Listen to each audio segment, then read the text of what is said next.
Hi guys, tingnan nyo itong isang bandihado na limonsito at saka kamatis. Ito ang gagamitin namin guys. Hindi na kami nagamit ng suka para pang sausaw. Ito na lang limonsito kasi herbal ito guys, or herbs. Wala nang acid na 5% kasi puro ito na vitamin C. Pure vitamin C ang limonsito.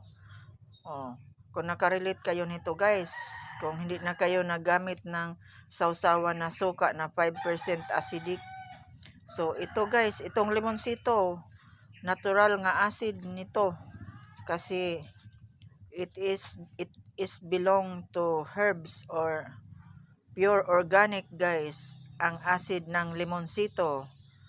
So masarap ito pang sausawan guys with matching sili. At saka ito din, itong kamatis.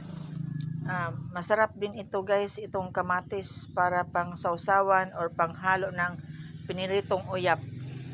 So kung makarelate kayo nito guys, like and share and comment guys. Thank you guys.